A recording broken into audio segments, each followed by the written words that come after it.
সিংহ রাশির অধিপতি গ্রহ কিন্তু স্বয়ং সূর্যদেব। আর সূর্যকে কিন্তু শাস্ত্রে মানা হয় যে হচ্ছে আপনার আত্মার কারক গ্রহ। সূর্য মানে কি? সূর্য যেমন গ্রহদের রাজা, তেমনি কিন্তু সূর্যকে ডিনোট করা হয় শাস্ত্রে আপনার আত্মা। সূর্য হচ্ছে আপনার পিতা। সূর্য মানে কি? সরকারি চাকরি। সূর্য মানে কি? সূর্য হচ্ছে প্রশাসনের কারক গ্রহ বলে মানা হয়। তাই যদি আপনি 1 জানুয়ারির গোচর ফল দেখেন, তাহলে কিন্তু দেখতে পাবেন ওই দিন কিন্তু চন্দ্রমা মানে চন্দ্র কিন্তু সিংহ রাশিতেই অবস্থান করবে। তেমনি কিন্তু শনিদেব অবস্থান করবে আপনাদের রাশির 7ম ভাবে এবং রাশির 8মে। সারা বছর কিন্তু 8মে কিন্তু আপনাদের রাহুর গোচর থাকবে। তেমনি আরেকটা বৃহৎ গ্রহকে দেবগুরু বৃহস্পতি, সে কিন্তু আপনাদের রাশির ভাগ্যভাবে মানে 9th হাউসে গোচর করবে, থাকবে কিন্তু এখানে 1 মে পর্যন্ত। 1 মের পর কিন্তু আপনাদের কর্মভাবে গোচর করবে দেবগুরু বৃহস্পতি। তাই এই বছর সিংহ রাশির জাতক জাতিকাদের ক্ষেত্রে 2024 সাল কিন্তু সকারাত্মক পরিণাম নিয়ে আসতে চলেছে। এই সময় যদি আপনারা নতুন কিছু কর্ম শুরু করতে চান, করতে পারেন, কারণ গ্রহ নক্ষত্রের পজিশন কিন্তু শুভ, আপনাকে কিন্তু শুভ ফল দিতে সাহায্য করবে। সেকেন্ডলি কি, রাহু কিন্তু পুরো বছর রাশির 8মে থাকবে। তাই রাহু কিন্তু মাঝে মাঝে আপনাকে সমস্যায় ফেলতে পারে বা যে কোনো ধরনের নকারাত্মক পরিণাম কিন্তু সৃষ্টি করাতে পারে রাহু 8মে গোচর করে। তো সেই জায়গায় আপনাদের কিন্তু বিশেষভাবে খেয়াল রাখতে হবে। নমস্কার, আমি তারাশঙ্কর, আপনাদেরই চ্যানেল স্টার অ্যাস্ট্রো ডিভাইনে আপনাদের হার্দিক অভিনন্দন জানাই। স্বাস্থ্যের বিষয়ে বলতে গেলে রাহু কিন্তু পুরো বছরই আপনাদের 8th হাউসে থাকবে। ফলে কি, স্বাস্থ্যের বিষয়ে কিন্তু আপনাদের এই বছর 2024 সালে আপনাদের কিন্তু বিশেষ খেয়াল রাখতে হবে।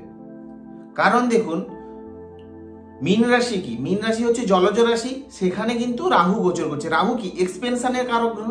ফলে কি, যদি আপনার কোনো রোগ দীর্ঘদিন ধরে চলে আসছিল, তাহলে কিন্তু সেই রোগকে কিন্তু আরো বাড়িয়ে দিতে পারে কিন্তু এখানে রাহু। তাছাড়া কি, সর্দি কাশির প্রবণতা, ঠান্ডা লেগে যাওয়ার প্রবণতা, চেস্ট ইনফেকশন, এই ধরনের জায়গাগুলো থেকে কিন্তু আপনাদের সাবধানতা অবলম্বন করতে হবে। তাছাড়া দেখুন, শনি কিন্তু আপনাদের 7th হাউসে গোচর করছে, আর 7th হাউস থেকে আপনাদের রাশিকে দৃষ্টি দিচ্ছে। ফলে কি, আপনাদের কিন্তু এই সময় একটু মানসিক অ্যাংজাইটি বা ডিপ্রেশন মাঝে মাঝে কিন্তু ক্রিয়েট করাতে পারে। তাছাড়া কি, 7মে শনি কিন্তু হঠাৎ করে পায়ে চোট লাগা বা পায়ের ব্যথা, এই ধরনের সমস্যা কিন্তু দিতে পারে। তাছাড়া দেখুন, বিশেষ করে মার্চ, এপ্রিল এবং নভেম্বর মাস আপনাদের কিন্তু স্বাস্থ্যের বিষয়ে কিন্তু বিশেষ খেয়াল রাখা জরুরি। কারণ এই সময় কিন্তু সাডেন ইলনেস বা যে কোনো ধরনের ভাইরাল ইনফেকশন, এই ধরনের জায়গাগুলো থেকে কিন্তু আপনাদের বিশেষ সাবধানতা জরুরি। স্বাস্থ্যের বিষয়ে কিন্তু এই বছর আপনাদের একটু খেয়াল রাখতে হবে নিজের শরীরের প্রতি। প্রপার ডায়েট কন্ট্রোল করে, নিজেকে ঠিক রেখে, রুটিন চেক আপ করে হেলথের কিন্তু বিশেষভাবে এই বছর আপনাদের নজর দিতে হবে। যারা শিক্ষার্থী বা বিদ্যার্থী, তাদের কিন্তু এই 2024 সাল খুবই মঙ্গলপ্রদ হতে চলেছে। কারণ দেখুন, দেবগুরু বৃহস্পতি স্বয়ং আপনার উচ্চ শিক্ষা স্থানে গোচর করছে, সেখান থেকে আপনার শিক্ষাস্থানকে দৃষ্টি দিচ্ছে। ফলে কি, শিক্ষাক্ষেত্রে কিন্তু খুবই শুভ সময় বা শুভ ফল বয়ে নিয়ে আসবে। বিশেষ করে যারা কোনো কোর্স করছিলেন, সেটা অলরেডি কমপ্লিট হয়ে গেছে, তাদের কিন্তু নতুন চাকরির যোগ এখানে তৈরি করবে।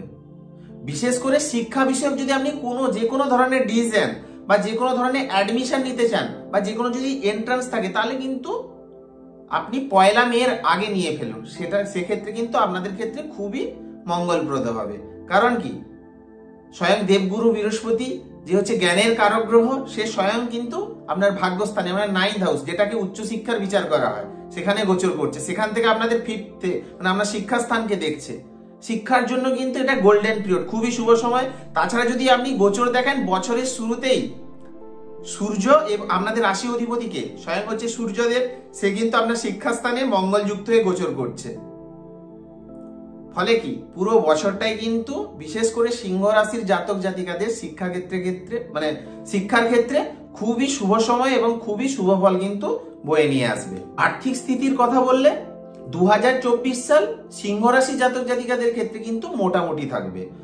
তাছাড়া দেবগুরু বৃহস্পতি যেমন আপনাদের ভাগ্যভাবে গোচর করছে, সেক্ষেত্রে যেমন আপনাদের ভাগ্যের সহায়তা মিলবে, বা ভাগ্যের স্বাদ মিলতে পারে, তেমনই কিন্তু আপনার যে কোনো ধরনের ইচ্ছা, সেই ইচ্ছা পূর্তির সহায়ক হবে। সেই ইচ্ছা পূর্তি কিন্তু হতে পারে।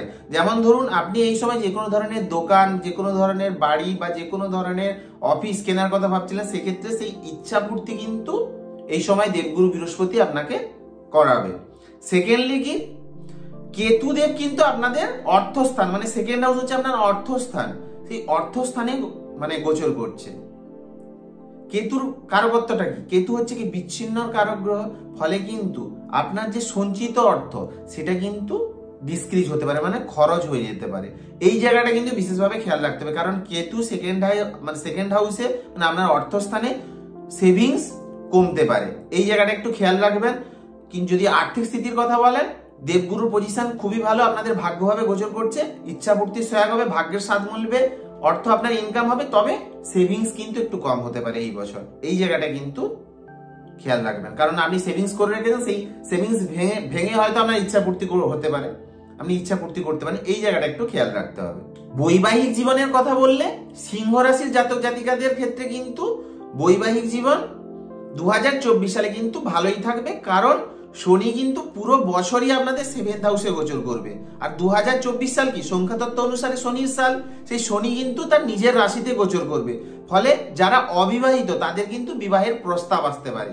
তাছাড়া দেবগুরু বৃহস্পতি আপনাদের 9th হাউসে থেকে যেমন মানে বিবাহের যোগ যেমন তৈরি করবে, তেমনই কিন্তু শনি আপনাদের 7th হাউসে থেকে রাশির উপর, আপনার ন্যাটাল চন্দ্রের উপর দৃষ্টি দেবে, ফলে কিন্তু মাঝে মাঝে কিন্তু অ্যাংজাইটি, ডিপ্রেশন কিন্তু রিলেশনশিপে কিন্তু একটু ক্রিয়েট করাতে পারে। তাছাড়া কিন্তু বিশেষ করে আপনার স্পাউজের হেলথ আপনাকে কিন্তু মাঝে মাঝে মানে ভাবাবে। যারা প্রেম করছেন তাদের জন্য কিন্তু এই বছর খুবই ভালো, কারণ বৃহস্পতির দৃষ্টি আপনাদের প্রেমের হাউসে। বিশেষ করে 1 মের আগে পর্যন্ত যদি কোনো আপনাদের ভুল বোঝাবুঝি চলছিল, সেই ভুল বোঝাবুঝিটা কিন্তু বিশেষ করে মেয়ের আগে ওটা মিটে যাবে এবং আপনাদের রিলেশনশিপ আরো গভীরতর হবে বা গভীর হবে। বিশেষ করে যারা সন্তান প্রাপ্তির কথা ভাবছেন বা সন্তানের কথা ভাবছেন বা ফ্যামিলি প্ল্যানিং এর কথা ভাবছেন, তাহলে কিন্তু 1 মের আগে ওটা ফ্যামিলি প্ল্যানিং করে ফেলুন, কারণ বৃহস্পতি তখন 9মে থাকবে, 1 মের আগে পর্যন্ত আপনার 5th হাউসকে দেখবে, তারপর কিন্তু আপনাদের কর্মভাবে গোচর করবে। তাই ফ্যামিলি প্ল্যানিং এর জন্য ভালো, বা আপনার এই সময় সন্তান প্রাপ্তি হতে পারে। সেকেন্ডলি যাদের অলরেডি সন্তান আছে তাদের কিন্তু সন্তানের দ্বারা বা সন্তানের উন্নতি হতে পারে, সন্তানের উন্নতি এই সময় আপনাদের হতে পারে। কেরিয়ার বা বিজনেসের ক্ষেত্রে বিশেষ করে যারা ওয়ার্কিং প্রফেশনাল তাদের জন্য কিন্তু 2024 সাল খুবই ফেভারেবল হতে চলেছে। আর যারা নতুন জবের চেষ্টা করছেন তাদের জন্য কিন্তু ফেভারেবল টাইম কি, জানুয়ারি থেকে মে পর্যন্ত তাদের ফেভারেবল টাইম। তারা এই সময় যদি চেষ্টা করেন, এই সময় কিন্তু নতুন জব প্রাপ্তি হতে পারে আপনাদের। সেকেন্ডলি যখন মে মাসের পর দেবগুরু বৃহস্পতি যখন বৃষ রাশিতে গোচর করবে, তখন কিন্তু বিশেষ করে ওয়ার্কিং প্রফেশনাল যারা জব করেন বা যারা বিজনেস করেন তাদের জন্য কিন্তু একটু টাফ টাইম ক্রিয়েট করাতে পারে, একটু টাফ সিচুয়েশন ক্রিয়েট হতে পারে। তবে যারা বিশেষ করে ম্যানুফ্যাকচারিং রিলেটেড বিজনেস বা ম্যানুফ্যাকচারিং ফিল্ডে আছেন বা জব করেন, তাদের জন্য কিন্তু খুবই শানদার সময়, তারা কিন্তু এই সময় হিউজ প্রফিট গেইন করতে পারেন, তাদের জন্য খুবই ভালো সময়। তবে যারা এই সময় নতুন পার্টনারশিপ বিজনেস করতে চাইছেন তাদের জন্য কিন্তু এই বছর একদমই ফেভারেবল নয়, কারণ রাহু 8মে গোচর করছে, আপনাকে কিন্তু লস করে দিতে পারে বা চিট হয়ে যেতে পারেন। তো এই জায়গাটা বিশেষভাবে খেয়াল রাখুন। এই বছর কিন্তু যে কোনো ধরনের পার্টনারশিপ বিজনেস থেকে টোটালি দূরে থাকুন, রাহু 8মে গোচর করছে, কিন্তু দূরে থাকুন। সেকেন্ডলি কি উপায় করবেন না, আপনাদের রাশি অধিপতিকে স্বয়ং হচ্ছে সূর্যদেব, আর সূর্যকে মান সম্মানের কারক গ্রহ, তাই প্রত্যহ কিন্তু সূর্যকে অর্ঘ্য দিন, ভোরবেলায় উঠে সূর্যকে অর্ঘ্য দিন। আর যেহেতু রাহু 8মে, রাহু যেহেতু আপনাদের ক্ষেত্রে ফেভারেবল নয়, সেক্ষেত্রে কি করবেন, প্রত্যহ গণেশজির পুজো করুন, গণেশজিকে দুর্বা অর্পণ করুন এবং পারলে অবশ্যই সংকট নাশক গণেশজির স্তোত্র পাঠ করুন অথবা শ্রবণ করুন, সেক্ষেত্রে কিন্তু আপনাদের ক্ষেত্রে লাভদায়ী হবে। যদি ভিডিওটি ভালো লাগে অবশ্যই চ্যানেলটিকে সাবস্ক্রাইব করুন এবং পাশে থাকা অল নোটিফিকেশন অপশনে অবশ্যই ক্লিক করুন, যাতে আমি নতুন কিছু ভিডিও আপলোড করলে সবার প্রথম আপনাদের কাছে পৌঁছে যায়। এবং পারলে লাইক কমেন্ট করতে ভুলবেন না, কারণ আপনার এক একটা লাইক আমাকে অনেকটা ইন্সপিরেশন জাগায় নতুন ভিডিও বানাতে। তো সবাই ভালো থাকুন, নতুন বছর আপনাদের অনেক অনেক ভালো কাটুক।